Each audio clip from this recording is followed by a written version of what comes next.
Wow, what a difference 1 week makes. Rates, they go the wrong direction. They completely skyrocket. We're going to take a look at rates just for a second. At the same time, credit card debt is out of control into the trillions and on the rise. And Keller Williams settles for $70 million on the Sitzer Burnett lawsuit, the one that was settled with NAR at the end of the year. No big surprise that Keller Williams finally settled.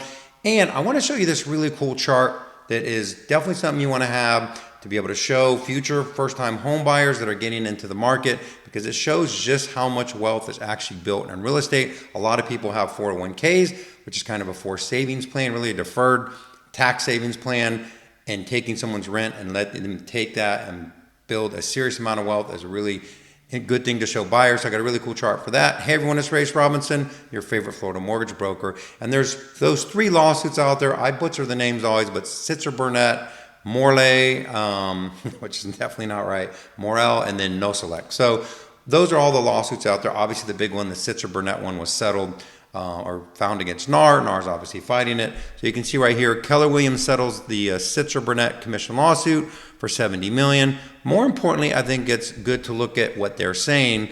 So basically, they no longer require agents to be members of the National Association of Realtors or follow NAR's Code of Ethics or the MLS handbook, as well as practice changes, including that the firm will require or encourage agents to make it clear that the clients that commissions are negotiable. The agents will have the freedom to set or negotiate commissions as they see fit, and the agents will not be required to make offers of compensation or accept offers of all compensation from cooperating brokers. What's important about this is nothing's really changed. It wasn't really that surprising that Keller Williams settled the lawsuit, and definitely going to see these changes starting to come through later this year, mainly in my opinion, in the form of disclosures, meaning you're going to be disclosing as a real estate agent to seller more freedom to, how they're going to pay the buyer's agent. Ultimately, NAR is fighting this, but the winds of change really wants that separation between the seller really paying for the buyer's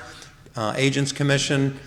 Who knows how that will all play out? Lots of things on the table, being able to roll that into the loan, buyers agents being more transactional, getting paid hourly. No one knows how this is going to shake out. It's not going to affect your business in 2024. It's obviously could affect it down the road. We went through a big mortgage reform in the past, so it's just something you want to pay attention to. No big changes, but we'll look at that from time to time just to see if there's anything new that's actually coming that would impact the way that we do business. But for now, I would say focus on your daily success plan and do what we need to do.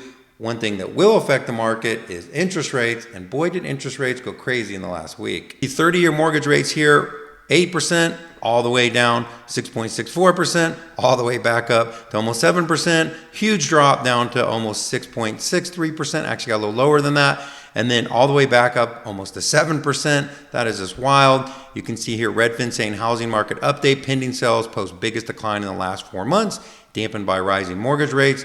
And I like to look at this little breakdown they do here. You can see here year over year change, 6.39% to 6.92% from Mortgage News Daily. Remember, everybody's rate is different. Mortgage applications down 19% year over year. And I always think this is interesting. Google searches down 16% over the year. Again, that's not really surprising to me because January and February is typically a slower month. Nationally, it is also a little slower here in Central Florida.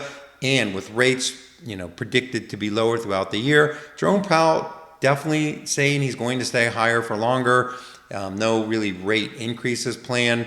But the bond market and really all the markets still think we're probably going to get 100 basis rate cuts throughout the year. That's going to push rates a lot lower. That's also going to put a lot more buyers on the market. And then we have this article saying Austin and San Antonio boast appropriately supplied lot inventory. LA and Orlando facing significantly undersupplied conditions. And they have this really cool graph here.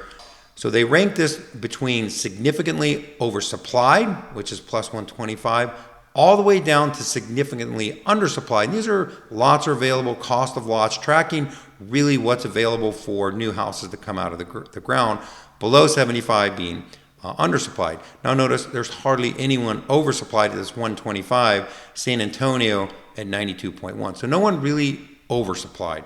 But we got to go all the way to the bottom to get to Orlando.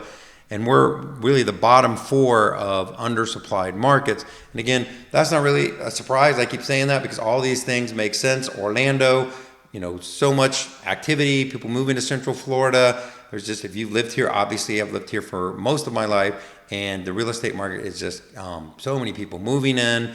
Really can't keep up with the amount of people that want to live in Central Florida. So as an investment, it's good. As a first-time home buyer, it can be difficult.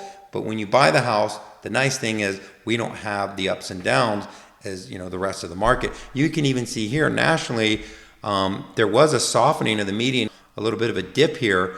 But at the same time, in Central Florida, we really didn't have much of a dip. And now it's predicted to go up 3 to 5%. At the same time, look at median income here at the bottom, hardly going up.